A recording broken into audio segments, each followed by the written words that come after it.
Everyone, welcome back to our YouTube channel. ಈ ವಿಡಿಯೋನಲ್ಲಿ simple calculation program ಹೇಗೆ work ಮಾಡುತ್ತೆ ಅಂತ ಪೂರ್ತಿ ಎಕ್ಸ್ಪ್ಲೇನ್ ಮಾಡ್ತೀವಿ. ಕೋಡಿಂಗ್ ಸ್ಟಾರ್ಟ್ ಮಾಡ್ತಾ ಇರೋ ಬಿಗಿನರ್ಸ್ಗೆ ಇದು ತುಂಬ ಯೂಸ್ಫುಲ್ ಆಗಿರುತ್ತೆ. ನಾವು ಈ ಪ್ರೋಗ್ರಾಮ್ನಲ್ಲಿ ಅಡಿಷನ್, ಸಬ್ಟ್ರಾಕ್ಷನ್, ಮಲ್ಟಿಪ್ಲಿಕೇಶನ್ ಹಾಗೂ ಡಿವಿಷನ್ ಹೇಗೆ ಮಾಡೋದು ಅಂತ ತುಂಬ ಸ್ಟೆಪ್ ಬೈ ಸ್ಟೆಪ್ ಆಗಿ ಹೇಳ್ಕೊಡ್ತೀವಿ. ಲಾಜಿಕ್ ಬಿಲ್ಡ್ ಮಾಡೋದು, ಸಿಂಟ್ಯಾಕ್ಸ್ ಕರೆಕ್ಟಾಗಿ ಯೂಸ್ ಮಾಡೋದು ಮತ್ತು ಪ್ರೋಗ್ರಾಮ್ ಹೇಗೆ ಎಕ್ಸಿಕ್ಯೂಟ್ ಮಾಡೋದು ಎಲ್ಲ ಪ್ರೊಸೆಸ್ಸು ಕ್ಲಿಯರಾಗಿ ಹೇಳ್ಕೊಡ್ತೀವಿ. ಇದು ಫೈನಲ್ ಇಯರ್ ಸ್ಟೂಡೆಂಟ್ಸ್ಗೆ ಮತ್ತು ಯಾರು ಕೋಡಿಂಗ್ ಈಗ ಸ್ಟಾರ್ಟ್ ಮಾಡೋಕ್ಕೆ ಅಂದ್ಕೊಂಡಿದ್ದೀರಾ ಎಲ್ಲ ಪ್ರತಿಯೊಬ್ಬರಿಗೂ ಈ ಕೋಡಿಂಗ್ ತುಂಬ ಯೂಸ್ಫುಲ್ ಆಗಿರುತ್ತೆ. ಸೊ ಫುಲ್ ವಿಡಿಯೋ ವಾಚ್ ಮಾಡಿ. ಕೋಡಿಂಗ್ ಜರ್ನಿ ತುಂಬಾ ಈಸಿ ಮತ್ತು ಇಂಟ್ರೆಸ್ಟಿಂಗ್ ಆಗಿರುತ್ತೆ. ಯಾವುದೇ ಕಾರಣಕ್ಕೂ ಮಿಸ್ ಮಾಡಬೇಡಿ ಮತ್ತು ಯಾವುದೇ ಕಾರಣಕ್ಕೂ ಸ್ಕಿಪ್ ಮಾಡಬೇಡಿ. ಈಗ HTML ಕೋಡ್ ಸ್ಟಾರ್ಟ್ ಮಾಡೋಣ. ಸ್ಟಾರ್ಟಿಂಗ್ ಈಗ ಸ್ಕ್ರೀನ್ ಮೇಲೆ ಡಿಸ್ಪ್ಲೇ ಆಗೋಕ್ಕೆ ನಾವು ಯಾವ ಥರ ಡಿಕ್ಲೇರ್ ಮಾಡಬೇಕು ಅಂದರೆ input type is equal to text, class is equal to display. Next button ಹೇಗೆ ಆ್ಯಡ್ ಮಾಡೋದು ಅಂದರೆ ಬಟನ್ ಕ್ಲಾಸ್ನ ಕ್ರಿಯೇಟ್ ಮಾಡಬೇಕು. Next clear button, delete button, ಹಾಗೆ ಮಾಡ್ಯೂಲ್ಸ್ ಆಪರೇಟರ್ ಆ್ಯಂಡ್ ಡಿವಿಷನ್ ಆಪರೇಟರ್ಗೆ ನೀವು ಸ್ಕ್ರೀನಲ್ಲಿ ನೋಡೋ ಥರ ಈ ಥರ ಕೋಡ್ ಮಾಡಬೇಕು. ಈಗ ಕ್ಯಾಲ್ಕುಲೇಟರಲ್ಲಿ 0 to 9 ಡಿಸ್ಪ್ಲೇ ಆಗಬೇಕು, right? So number 7, number 8, number 9 ಈ ಎಲ್ಲ ಬಟನ್ಸು ಡಿಕ್ಲೇರ್ ಮಾಡ್ತಿದ್ದೀವಿ. ಈಗ ಯಾಕೆ ಸ್ಟಾರ್ಟಿಂಗ್ 7, 8, 9 ಮಾಡ್ತಿದ್ದೀವಿ ಅಂದರೆ ಆ್ಯಸ್ ಪರ್ ಕ್ಯಾಲ್ಕುಲೇಟರ್ ನಮಗೆ ಸ್ಟಾರ್ಟಿಂಗ್ 7, 8, 9 ಸಿಗುತ್ತೆ, ನೆಕ್ಸ್ಟ್ 4, 5, 6 ಸಿಗುತ್ತೆ, ನೆಕ್ಸ್ಟ್ 1, 2, 3 ಸಿಗುತ್ತೆ. ಲೈಕ್ ವೈಸ್ ಹಾಗೆ ನಾವು ಮಾಡ್ತಿದ್ದೀವಿ. ಈಗ ಸೊ ನೆಕ್ಸ್ಟ್ 4, 5, 6 ಬರುತ್ತೆ. ಸೊ ಈಗ ನಾವು 4, 5, 6 ಡಿಕ್ಲೇರ್ ಮಾಡ್ತಿದ್ದೀವಿ. Data value 4, data value 5 and 6. Next subtraction ಆಪರೇಟರ್ನ ಡಿಕ್ಲೇರ್ ಮಾಡ್ತಿದ್ದೀವಿ. 4, 5, 6 ಆಯಿತು ಅಲ್ವಾ? ಸೊ ಈಗ 1, 2, 3ನ ಡಿಕ್ಲೇರ್ ಮಾಡಬೇಕು. So data value 1, data value 2 and data value 3. Next class ಆಪರೇಟರ್ದು ಅಡಿಷನ್ ಆಪರೇಟರ್ನ ನಾವು ಡಿಕ್ಲೇರ್ ಮಾಡ್ತಾ ಇದ್ದೀವಿ. ಪ್ರೀವಿಯಸ್ ಕೋಡಲ್ಲಿ ನಾವು division operator, multiplication, addition, subtraction ಎಲ್ಲ ಮಾಡಿದ್ದೀವಿ. ಸೊ ಇನ್ನು ಕ್ಯಾಲ್ಕುಲೇಟರ್ ಉಳಿದಿರೋದೇನು 0, 00, ಡೆಸಿಮಲ್ ಪಾಯಿಂಟ್ ಹಾಗೂ ಈಕ್ವಲ್ ಬಟನ್. ಸೊ ಅದನ್ನು ನಾವು ಡಿಕ್ಲೇರ್ ಮಾಡ್ತೀವಿ. ಇಲ್ಲಿಗೆ HTML ಕೋಡ್ ಮುಗೀತು. ಈಗ HTML ಕೋಡ್ ಪೂರ್ತಿ ಕಾಪಿ ಮಾಡ್ಕೊಳ್ಳಿ. ನೆಕ್ಸ್ಟ್ ಡಿಸ್ಪ್ಲೇಲಿ ಕಾಣಿಸೋ ಥರ ಗೂಗಲಿಗೆ ಹೋಗಿ ಕೋಡ್ ಪೇನ್ ಅಂತ ಟೈಪ್ ಮಾಡಿ. ಇಲ್ಲಿ ಫಸ್ಟ್ ಲಿಂಕ್ನ ಕ್ಲಿಕ್ ಮಾಡಿ. ನೆಕ್ಸ್ಟ್ ಅದು ಕ್ಲಿಕ್ ಆದ ತಕ್ಷಣ ಅಲ್ಲಿ ಸ್ಟಾರ್ಟ್ ಕೋಡಿಂಗ್ ಅಂತ ಬರುತ್ತೆ ಲೆಫ್ಟ್ ಸೈಡಲ್ಲಿ. ಕ್ಲಿಕ್ ಮಾಡಿದ ತಕ್ಷಣ ನಿಮಗೆ 3 ಬ್ಲಾಕ್ಸ್ ಕಾಣುತ್ತೆ. ಒಂದು HTML, CSS, ಇನ್ನೊಂದು ಜಾವಾಸ್ಕ್ರಿಪ್ಟ್. ಈಗ ಕೋಡ್ ಮಾಡಿರೋದು ಕಾಪಿ ಮಾಡಿದ್ದೀರಲ್ವಾ, ಆ ಕಾಪಿ ಕೋಡ್ನ HTML ಬಂದು Ctrl+V ಪೇಸ್ಟ್ ಮಾಡಿದ ತಕ್ಷಣ ಸ್ಕ್ರೀನಲ್ಲಿ ಬರ್ತಿರೋ ಥರ ಡಿಸ್ಪ್ಲೇ ಆಗುತ್ತೆ. ಈಗ HTML ಮುಗೀತು. ಈಗ CSS ಸ್ಟಾರ್ಟ್ ಮಾಡೋಣ. ಸ್ಟಾರ್ಟಿಂಗ್ CSS ಕೋಡಲ್ಲಿ ಫಸ್ಟು ನಾವು ಗೂಗಲ್ ಫಾಂಟ್ನ ಇಂಪೋರ್ಟ್ ಮಾಡಬೇಕು. ನೆಕ್ಸ್ಟು ಮಾರ್ಜಿನ್, ಪ್ಯಾಡಿಂಗ್, ಬುಕ್ ಸೈಜ್ನೆಲ್ಲ ಡಿಕ್ಲೇರ್ ಮಾಡಬೇಕು. Next font family, setting up, default font ಎಲ್ಲನೂ ಡಿಕ್ಲೇರ್ ಮಾಡಬೇಕು. ನೆಕ್ಸ್ಟ್ ಎಲ್ಲ ಫೀಚರ್ಸ್ನೂ ಡಿಕ್ಲೇರ್ ಮಾಡ್ಕೊಂಡು ಬರಬೇಕಾಗುತ್ತೆ.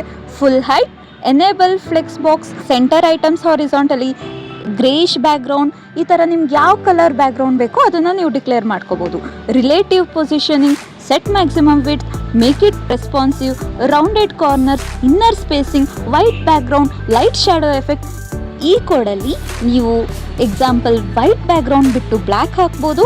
ಈಗ ಡಿಸ್ಪ್ಲೇ ಮಾಡೋಕ್ಕೆ ಹೈಟ್ 80, ವಿಡ್ತ್ 100, ಔಟ್ಲೈನ್ ನನ್, ಬಾರ್ಡರ್ ನನ್, ಮತ್ತು ಟೆಕ್ಸ್ಟ್ ಅಲೈನ್ ರೈಟ್ ಸೈಡ್, ಮತ್ತು margin bottom 10 px, font size 25, colour dark text colour ತಗೋತಾ ಇದ್ದೀವಿ. ಆದ ತಕ್ಷಣ ಬಟನ್ಸಲ್ಲಿ ಡಿಸ್ಪ್ಲೇ ಗ್ರಿಡ್ ಕ್ಯಾಪ್ 10 px, ಹಾಗೆ ಟೆಂಪ್ಲೇಟ್ ಕಾಲಮ್ಸ್ 4 ಈಕ್ವಲ್ ಕಾಲಮ್ಸ್ನ ಡಿಕ್ಲೇರ್ ಮಾಡಿದ್ದೀವಿ. ನೆಕ್ಸ್ಟು ಬಟನ್ ಯಾಕೆ ಯೂಸ್ ಮಾಡ್ತಿದ್ದೀವಿ ಅಂದರೆ ಪ್ಯಾಡಿಂಗ್ ಸೈಡ್ ಬಟನ್ಸ್ ಮತ್ತು ರೌಂಡೆಡ್ ಕಾರ್ನರ್ಸ್, ಬಾರ್ಡರ್ ಎಲ್ಲ ರಿಮೂವ್ ಮಾಡೋಕ್ಕೆ ಯೂಸ್ ಮಾಡಿದ್ದೀವಿ. ನೆಕ್ಸ್ಟು ಬಟನ್ ಆ್ಯಕ್ಟಿವ್ ಯಾಕೆ ಯೂಸ್ ಮಾಡ್ತಿದ್ದೀವಿ ಅಂದರೆ ಅದು slightly shrink on click.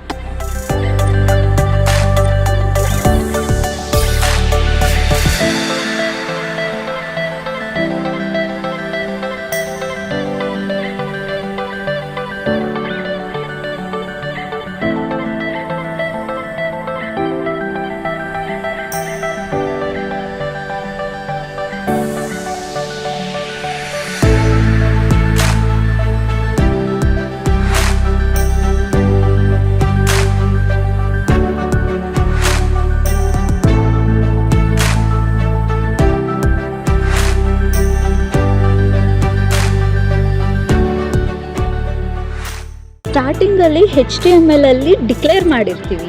So ಈಗ ಅದಕ್ಕೆ ಕನ್ಸ್ಟ್ರಕ್ಟ್ ಮಾಡೋಕ್ಕೆ ಜಾವಾಸ್ಕ್ರಿಪ್ಟ್ ಕೋಡ್ ಯೂಸ್ ಮಾಡ್ತೀವಿ. ಸ್ಕ್ರೀನಲ್ಲಿ ಡಿಸ್ಪ್ಲೇ ಆಗಿರೋ ಥರ ಸೇಮ್ ಇದೇ ಥರ ಕೋಡ್ನ ನೀವು ಬರೀಬೇಕಾಗುತ್ತೆ. First use to select display, ಮತ್ತು ಸೆಲೆಕ್ಟ್ ಆಲ್ ಕ್ಯಾಲ್ಕುಲೇಟರ್ ಬಟನ್ಸ್, ಮತ್ತು ಲಿಸ್ಟ್ ಆಫ್ ಸ್ಪೆಷಲ್ ಕ್ಯಾರೆಕ್ಟರ್ಸ್, ಮತ್ತು variable to store the input output. ಈ ಥರ ಪ್ರತಿಯೊಂದಕ್ಕೂ ಮಾಡ್ಕೊಂಡು ಬರಬೇಕಾಗುತ್ತೆ. ಮತ್ತು ಈ ಥರ ಇವಾಗ define function to calculate based on button click, ಇದು ತುಂಬ ಇಂಪಾರ್ಟೆಂಟ್ ಆಗಿರುತ್ತೆ. ಸೊ ಇದನ್ನ ಯಾವುದೇ ಕಾರಣಕ್ಕೂ ಮಿಸ್ ಮಾಡ್ದಂಗೆ ಮಾಡಿ.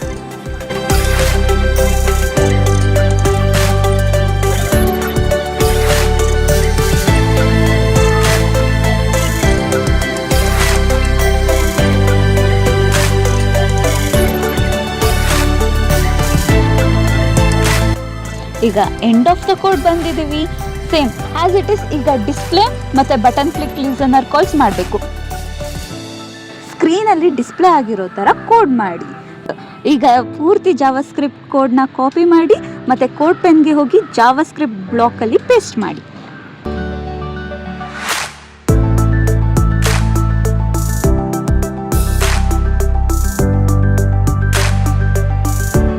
ಸ್ಕ್ರೀನಲ್ಲಿ ಡಿಸ್ಪ್ಲೇ ಆಗೋ ಥರ ಈ ಥರ ಶಾರ್ಟ್ ಆ್ಯಂಡ್ ಸ್ವೀಟ್ ಆಗಿ ಚಿಕ್ಕ ಕ್ಯಾಲ್ಕುಲೇಟರ್ ಡಿಸ್ಪ್ಲೇ ಆಗುತ್ತೆ.